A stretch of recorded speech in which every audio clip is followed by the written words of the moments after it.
Amém, meus irmãos. Eu quero convidar a igreja a abrir a Bíblia, em Apocalipse, capítulo 5. Nós estamos na nossa série de mensagens, no texto do Apocalipse. Apocalipse é um texto que gera muita curiosidade nos nossos corações, é um texto dificílimo de interpretar, e há muitas interpretações desse texto. Há muitos irmãos que tentam se debruçar, outros têm medo do livro, por conta das revelações que ele traz a respeito das coisas que irão acontecer. Enfim, é um livro que sugere muita curiosidade, mas é um livro de muito aprendizado, porque é uma mensagem importante que o nosso Deus tem a transmitir à igreja através desse livro. E transmitiu para aquela igreja do contexto de João, do apóstolo que escreveu o livro, mas é uma mensagem que alcança todos nós e alcançará a igreja enquanto a igreja estiver na terra. O texto do Apocalipse capítulo 5 vai mostrar para nós a respeito da história, que a história está nas mãos de Deus. A história pertence ao Senhor. E é sobre a história que vamos falar um pouco a respeito desse livro. Vamos tentar fazer como na semana passada, tentar contextualizar, explicar o texto, tentar tirar do texto os seus símbolos, para ter uma leitura mais simplificada, depois disso, trazer aplicações ao nosso coração. Muito bem, meus irmãos, quando a gente pensa sobre a história, muitos acreditam e entendem a história de formas diferentes. Por exemplo, os antigos gregos, acreditavam que a história era cíclica, que as coisas que acontecem hoje se repetirão depois, e a história não é uma história linear, de início, meio e fim, mas algo cíclico. Sabe, mais ou menos aquela coisa. Já reparou que o pessoal aí que é um pouco mais antigo, assim como eu, que viveu a década de 80, há coisas que eram utilizadas, utensílios, roupa, a moda, muitas coisas que eram utilizadas antes, que depois caiu em desuso, depois voltou a ser usada novamente, e parece que as coisas vão acontecendo assim de forma cíclica. Parece que a gente olha, por exemplo, a pandemia. Há 100 anos atrás houve uma pandemia. 100 anos depois acontece uma outra. E parece que as coisas vão se repetindo. E muitos olham para a história com essa percepção, assim, com o entendimento dos gregos antigos, que a história é cíclica. Mas nós vamos ver que a história não é cíclica. Ela teve início, nós estamos vivendo aí o processo, o meio dessa história, e terá um fim. A Bíblia deixa claro que Deus é o Criador e Consumador de todas as coisas, que Ele é o Alfa e o Ômega. E Alfa e Ômega a gente sabe que são letras do alfabeto grego, a primeira e a última, que se refere que Deus de fato é o princípio e o fim. A gente entende que a história então é linear, mas muitos têm uma visão um tanto quanto diferente da história. Por exemplo, o existencialismo ateu acredita que a história é uma sucessão de fatos sem significado, que não há plano, que não há esperança. A história é o que a gente vive hoje e não há um direcionamento para onde a história está indo. Muitos pensam dessa maneira.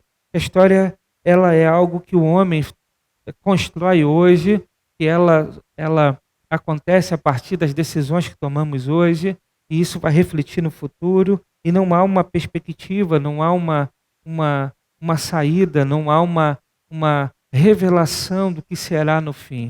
Mas a história é apenas uma sucessão de coisas que acontecem sem muito significado ou conexão.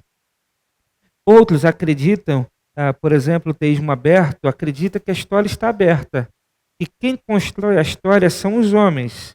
Que Deus não interfere no que está debaixo do céu.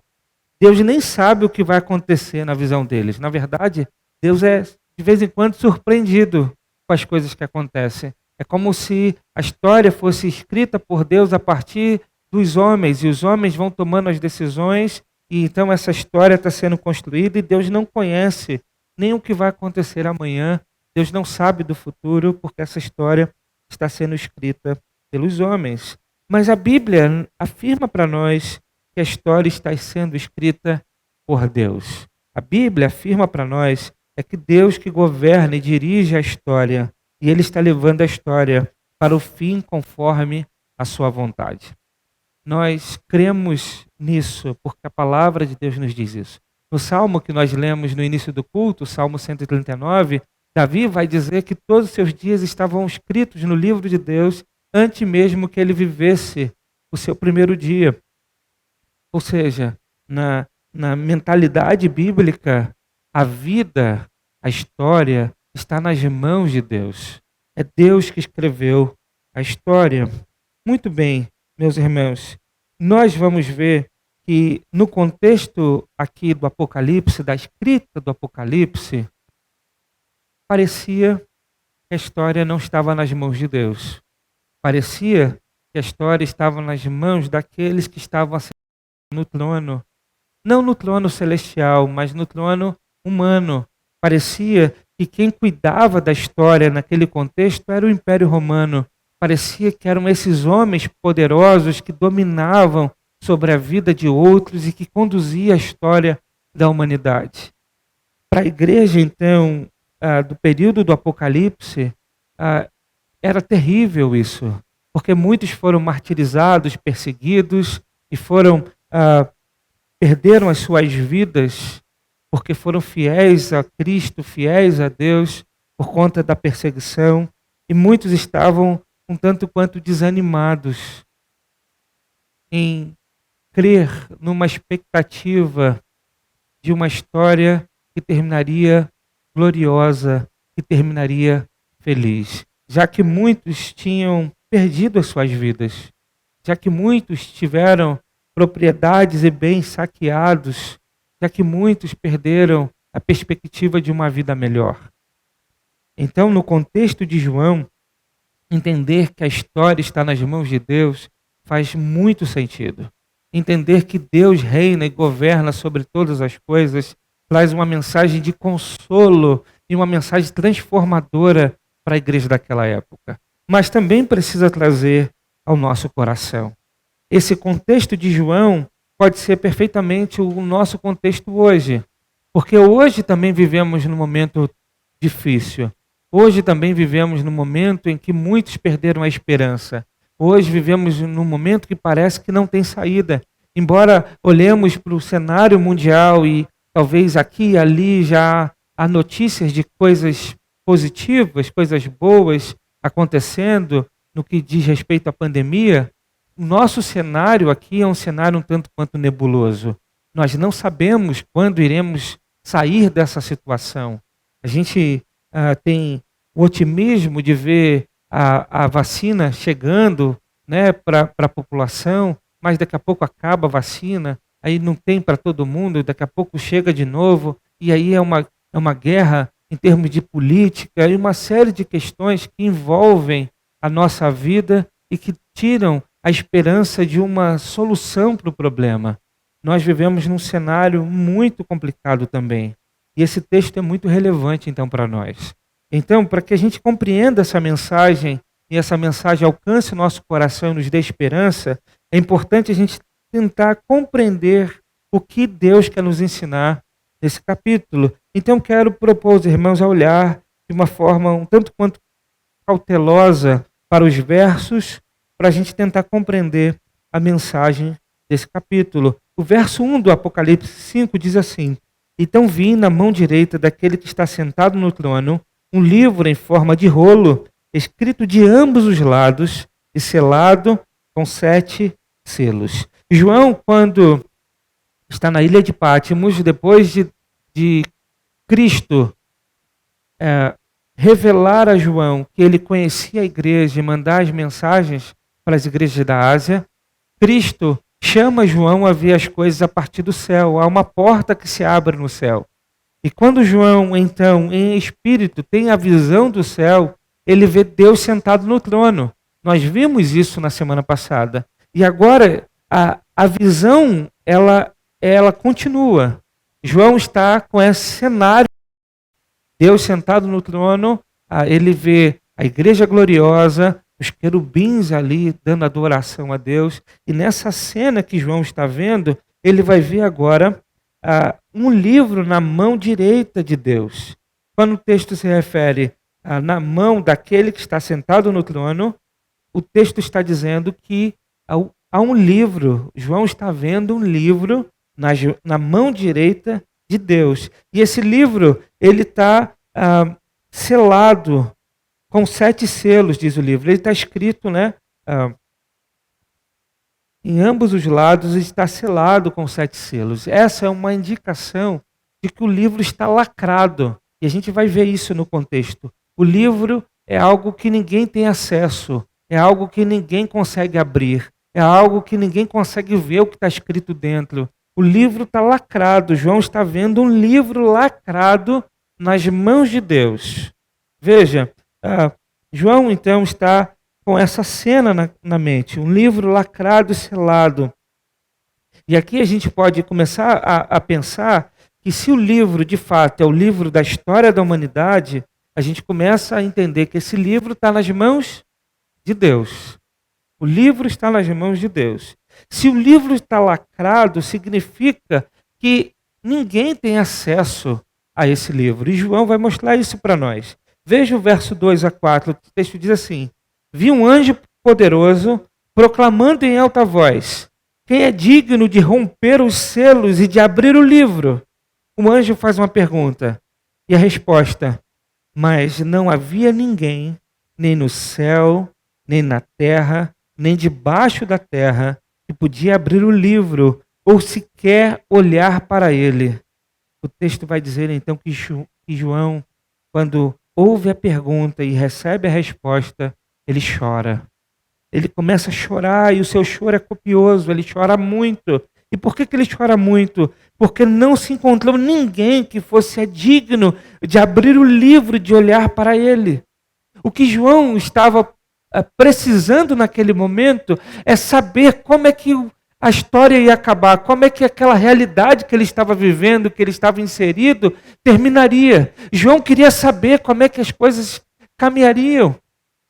Veja, a igreja estava um tanto quanto destruída, foi perseguida, discípulos e apóstolos martirizados, João na ilha de Pátimo, parecia que as coisas teriam fim, parecia que a igreja não avançaria. E se a igreja não avançaria, será que então que tudo aquilo que eles viveram, tudo aquilo que eles creram era uma farsa, era uma mentira? Porque eles viveram na expectativa da volta de Cristo. Eles abriram mão de coisas para viver na expectativa da volta do seu Senhor.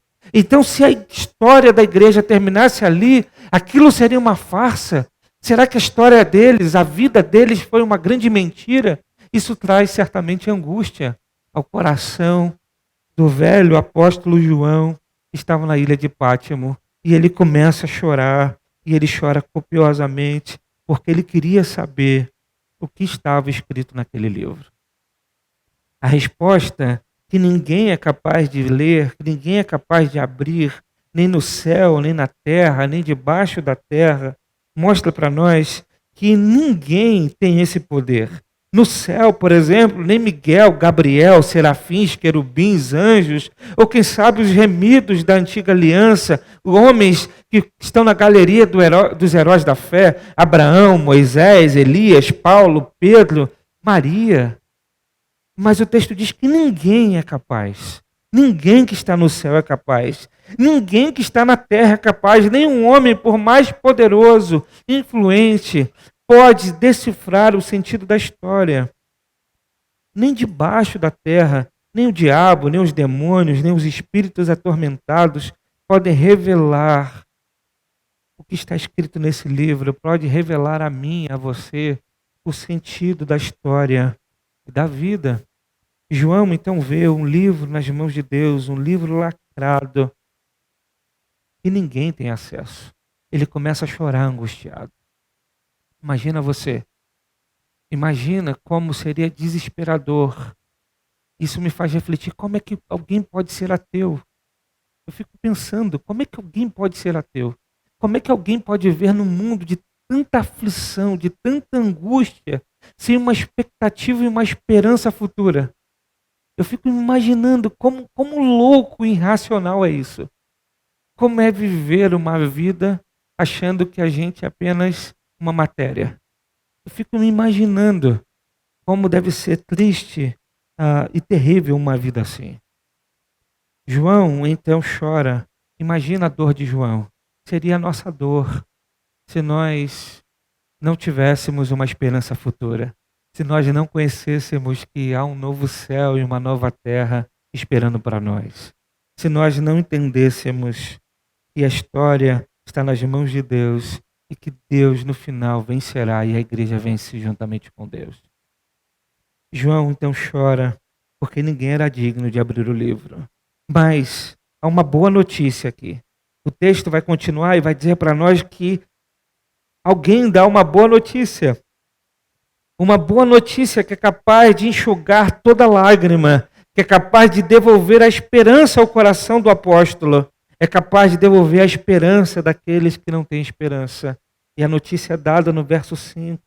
Então, um dos anciãos me disse, e a gente viu que os 24 anciãos, no capítulo 4, representa a igreja gloriosa. Então, é como se alguém da igreja gloriosa dissesse, não chore, João. Verso 5, eis que o leão da tribo de Judá, a raiz de Davi, venceu para abrir o livro e seus 7 selos. O texto então está dizendo que ninguém é digno de ter acesso à história e de descortinar a história. Apenas aquele que venceu. É apenas aquele que é o leão da tribo de Judá. É aquele que venceu. E ele tem acesso. É aquele que é a raiz de Davi. Aquele que é o prometido de Deus. Aquele que veio ao mundo. Que morreu por nós. E ressuscitou o terceiro dia. É aquele que venceu e triunfou na cruz. Ele é digno de abrir o livro e de desatar esses selos. Quem é esse? Jesus Cristo, o nosso Senhor. Há uma notícia que alegra o coração de João, uma notícia consoladora. João, não chore. Não há ninguém digno, mas há aquele que venceu. Jesus Cristo. Então João, eu fico imaginando a cena. Então João enxuga seus olhos, e quando ele enxuga seus olhos, ele consegue enxergar. E quando ele consegue enxergar melhor as coisas, aquela cena, aquela visão, ele vê o cordeiro.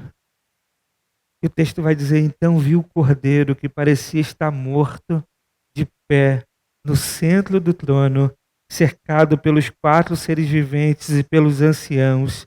Ele tinha 7 chifres e 7 olhos, que são os 7 Espíritos de Deus enviados a toda a terra. Ele se aproximou e recebeu o livro da mão direita, não esquerda, da mão direita, daquele que está sentado no trono. A visão é lindíssima, porque João seca os olhos e ele vê o cordeiro. Extraordinário, meus irmãos. Porque às vezes a tristeza que abate sobre nós, as lágrimas que insistem em estar em nossos olhos, muitas vezes embaça a nossa percepção e o nosso olhar e faz com que nós não enxerguemos aquele que está diante de nós. O Senhor, o Cordeiro que venceu. Ele não está morto, mas está de pé. Ele morreu e ressuscitou e conquistou a vitória por nós. Às vezes as tristezas, as angústias, as dificuldades faz com que nós duvidemos da presença de Deus. Faz com que nós duvidemos da presença real de Jesus Cristo. João recebe a notícia e quando ele vê o Cordeiro. E o Cordeiro está de pé. Não é mais o Cordeiro que foi imolado e que tirou o pecado do mundo porque o seu sangue foi derramado. Mas é o Cordeiro que está vivo, está de pé. E ele está no centro do trono. Ele venceu e a sua vitória deu a ele o direito de descortinar a história, de ter acesso àquilo que estava por vir. E é por isso, então, que vai ser revelado à igreja aquilo que está por vir. Porque Cristo venceu e recebeu esse direito. E ele está no centro do trono, cercado aqui, se a gente entender que os 4 seres viventes são os querubins, se a gente entender que os anciãos são a igreja gloriosa, ele está cercado aqui daqueles que dia e noite louvam e o adoram e cantam: Santo, Santo é o Senhor. E o texto vai dizer que ele tinha 7 chifres. Chifre, no Apocalipse, a gente vai ver que é um símbolo para poder. 7, se a gente compreender que é um número de perfeição, significa que aquele que tem o livro agora nas mãos, aquele que é o Cordeiro, a gente sabe que é Cristo, ele é todo poderoso. E o texto diz que ele tinha 7 olhos, e o texto vai dizer que esses são os 7 Espíritos de Deus enviados em toda a terra. Então, se a gente entende que os 7 Espíritos é o Espírito Santo, o texto então está descrevendo Cristo de uma forma bela, dizendo que ele é vencedor, ele está de pé, ele está com o livro nas mãos, ele é todo poderoso e sobre ele está o Espírito Santo de Deus.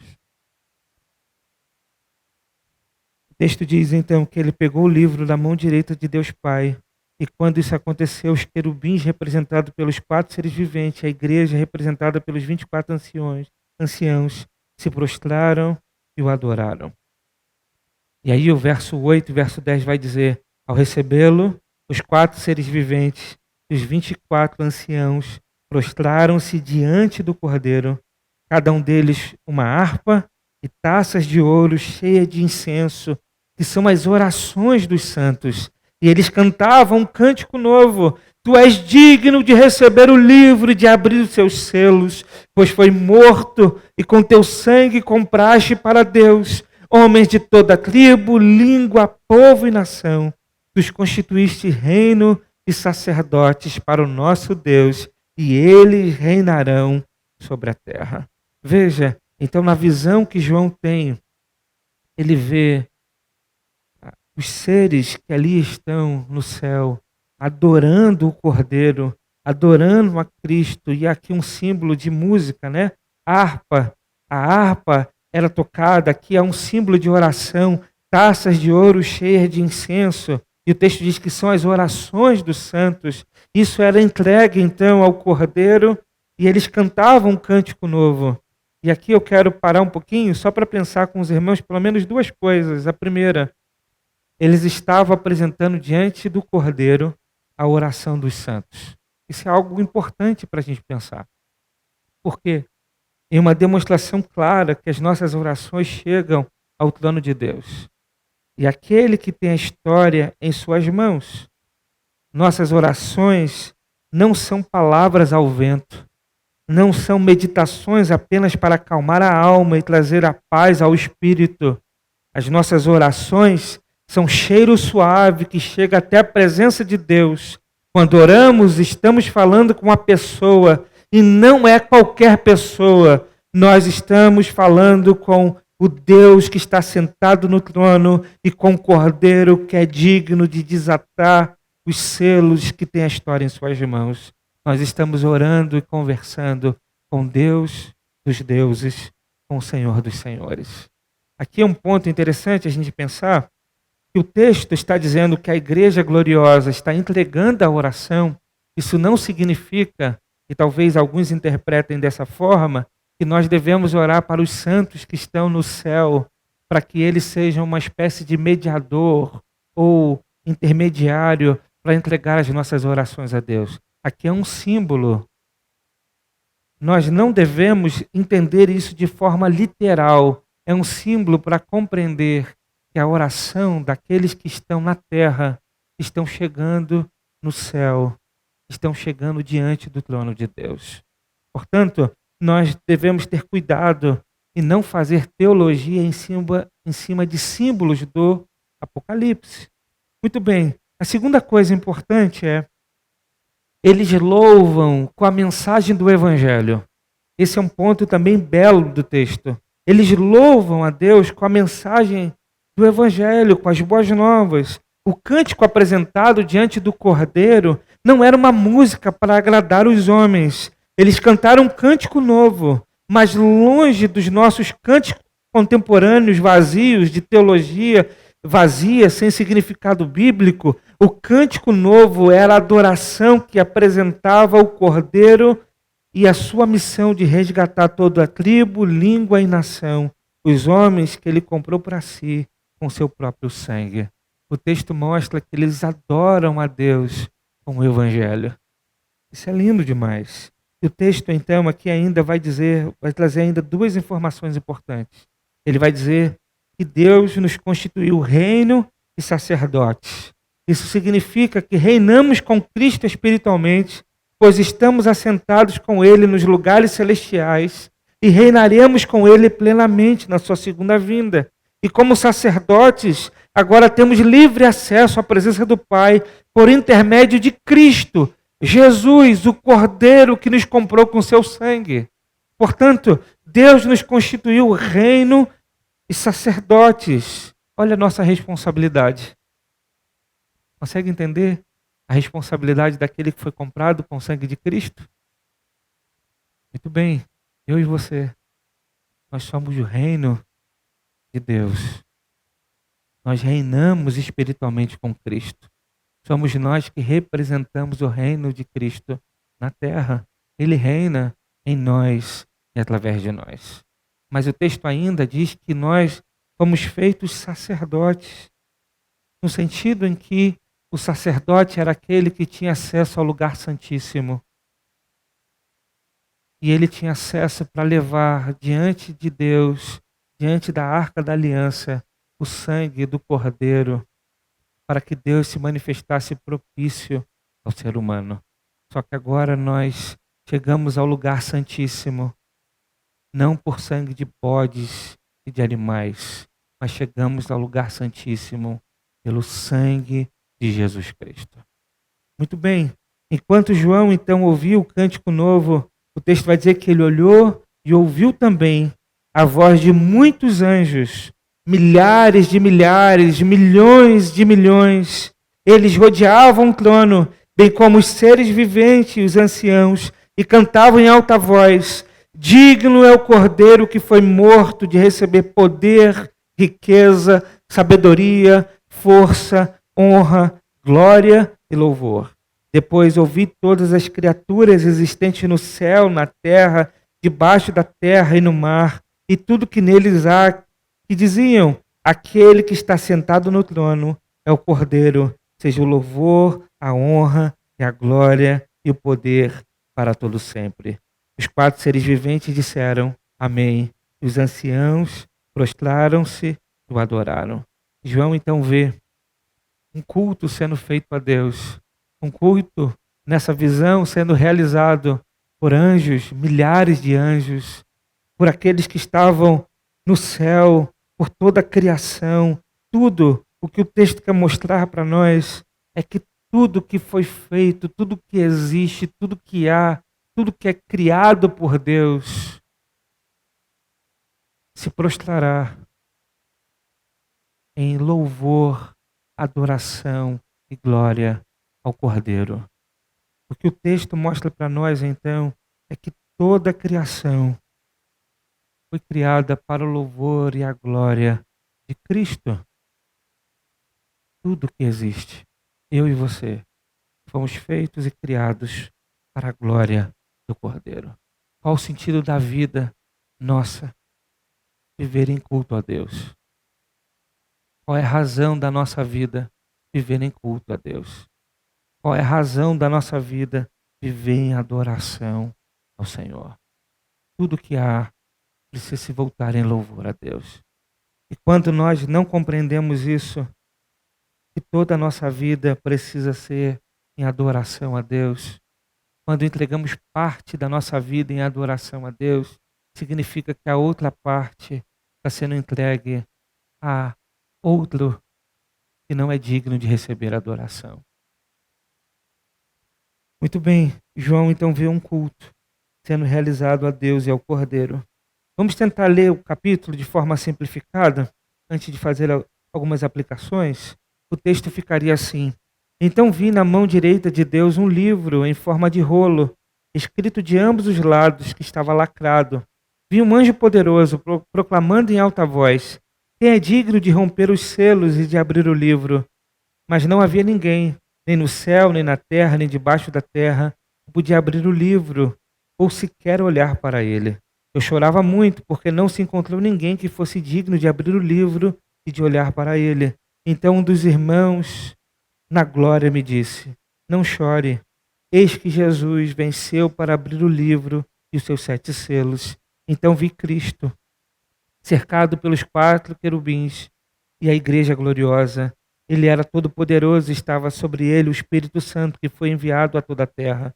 Jesus se aproximou e recebeu o livro da mão direita de Deus. Ao recebê-lo, os querubins e a igreja gloriosa prostraram-se diante de Cristo. Cada um deles tinha uma harpa e taças de ouro cheias de incenso, que são as orações dos santos. E eles cantavam um cântico novo. Tu és digno de receber o livro e de abrir os seus selos, pois foste morto e com teu sangue compraste para Deus homens de toda tribo, língua, povo e nação. Tu os constituísse reino e sacerdotes para o nosso Deus, e eles reinarão sobre a terra. Então olhei, eu vi a voz de muitos anjos, milhares, milhões de milhões. Eles rodeavam o trono, bem como os querubins e a igreja gloriosa, e cantavam em alta voz: Digno é o Cordeiro que foi morto de receber poder, riqueza, sabedoria, força, honra, glória e louvor. Depois ouvi todas as criaturas existentes no céu, na terra, debaixo da terra e no mar, e tudo o que neles há, e diziam: A Deus e a Jesus Cristo sejam louvor, a honra, a glória e o poder para todo sempre. Os querubins disseram: Amém. E a igreja gloriosa prostrou e o adorou. Muito bem, meus irmãos, diante desse texto, o que nós podemos aplicar ao nosso coração? Em primeiro lugar, nós devemos lembrar que nossos sofrimentos, as aflições que enfrentamos nesse momento, no mundo, nessa circunstância atual e outras que virão, não são comparadas com a glória que ainda será revelada em nós. Não é comparada, mas nós temos um vislumbre no Apocalipse. Nossos sofrimentos atuais não são comparados àquilo que ainda há de ser revelado, mas o Apocalipse traz um gostinho para a gente, traz um vislumbre da glória. O Apocalipse traz uma visão do culto que nós prestaremos ao nosso Deus. O Apocalipse traz uma visão da preciosidade, da magnitude, do esplendor, da beleza do que será estar diante do Cordeiro e diante de Deus. Paulo vai dizer, Romanos capítulo 8, verso 18, ele vai dizer: Considero que os sofrimentos do presente não se podem comparar com a glória que será revelada em nós. Então, diante do sofrimento, entenda que nada que a gente enfrente hoje é comparado àquilo que nós vamos viver com o nosso Deus. Nada se compara. Isso deve encher o nosso coração de esperança, de coragem, de perseverança, de ânimo para avançar. Avance não olhando para a circunstância dolorosa, mas olhando a partir da perspectiva do céu e da glória que ainda será revelada. Há muitos momentos ainda de tristezas. E virá, não tem jeito. Há perdas que virão. Há choros, há lamentações, há tristezas, há angústias, há aflições. Não tem como fugir dessas coisas. Nós poderemos até tentar viver sem essas coisas. Poderemos até tentar viver sem acreditar nessas coisas, tentando fugir dessas coisas o tempo todo. Mas essas coisas chegam. Não tem jeito. A enfermidade chega, a perda chega, o luto chega. Não tem jeito. As discórdias, a violência, as aflições desse mundo manchado pelo pecado. Chega. Nós não queremos viver isso. E nós não devemos querer viver isso. Pelo contrário, nós oramos constantemente a Deus, pedindo a Deus que nos dê livramento dessas coisas. Mas nós precisamos entender que quando essas coisas chegarem, nós não devemos olhar apenas para essas coisas, mas devemos olhar para a glória. Uma glória que temos um vislumbre no Apocalipse, mas que também será muito maior, muito mais profunda, muito superior a tudo aquilo que conseguimos enxergar hoje no texto sagrado. Mesmo com a iluminação do Espírito Santo, mesmo fazendo a melhor das exegeses, ainda assim, o que nós compreendemos e o que nós enxergamos não se compara quando desfrutarmos de fato com a glória da glória que será revelada. Portanto, encare o sofrimento com a esperança da glória que será revelada. Mas, segundo ponto, nossa esperança de dias melhores não está na política e muito menos no governo humano. Nossa esperança se encontra em Deus que governa toda a história. Nossa esperança de dias melhores não está na política e muito menos no governo humano. Nossa esperança se encontra em Deus que governa toda a história. Hoje vivemos num caos. Ano que vem teremos eleições. Por mais que busquemos sabedoria de Deus para escolher quem devemos votar, a nossa expectativa não deve estar naquele que ia sentar no trono de governo humano. A nossa expectativa, a nossa esperança precisa estar naquele que nunca deixou o trono, naquele que está sentado no trono, governando todas as coisas. Aquele que tem o livro da história em suas mãos. Nós devemos deixar o nosso coração colocado na esperança em Deus e não naqueles que governam sobre nós nesse tempo. Portanto, meus irmãos, a esperança não deve estar em político A, político B ou político C. A esperança precisa estar em Deus. Em terceiro lugar, a igreja precisa estar de joelho, adorando, orando, buscando aquele que foi morto, mas que está vivo, está de pé diante do trono, o Cordeiro, que morreu e derramou seu sangue para nos salvar. Nós devemos viver de joelhos, em gratidão, em oração, em adoração. Essa deve ser o estilo de vida da igreja. Nós devemos viver assim. Antes de estar de pé, nós precisamos lembrar que só podemos estar de pé porque Cristo venceu. Antes de colocar de pé para ir aqui ou ali, tomar decisão aqui e ali, fazer uma coisa aqui ou ali, devemos nos colocar de joelhos para buscar aquele que tem a história nas mãos. Portanto, a igreja precisa viver desta forma. Nós não podemos nos esquecer disso, meus irmãos. Que essa pandemia nos leve a estar de joelhos. E quando ela passar, que nós continuemos de joelhos. Que a nossa vida seja uma vida de joelhos. Se você não tem se colocado de joelhos diante de Deus, faça isso. Se você tem orado pouco, você deve orar mais. Se você tem buscado pouco, você precisa buscar mais.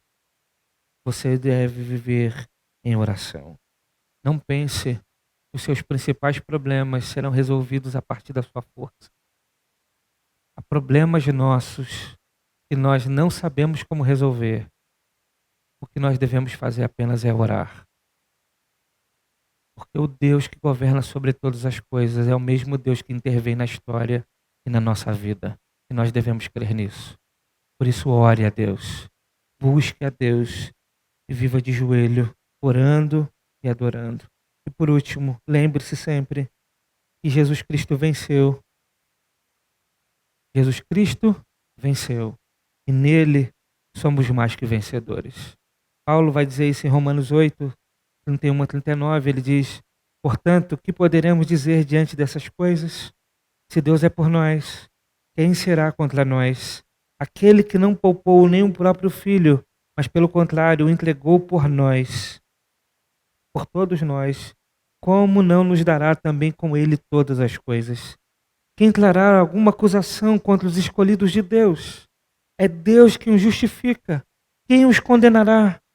Cristo Jesus é quem morreu, ou pelo contrário, quem ressuscitou dentre os mortos, o qual está à direita de Deus e também intercede por nós. Quem nos separará do amor de Cristo? Será tribulação, ou angústia, ou perseguição, ou fome, ou privação, ou perigo, ou espada? Como está escrito, por amor de ti, somos entregues à morte todos os dias. Fomos considerados como ovelhas para o matadouro, mas em todas as coisas somos mais que vencedores por meio daquele que nos amou.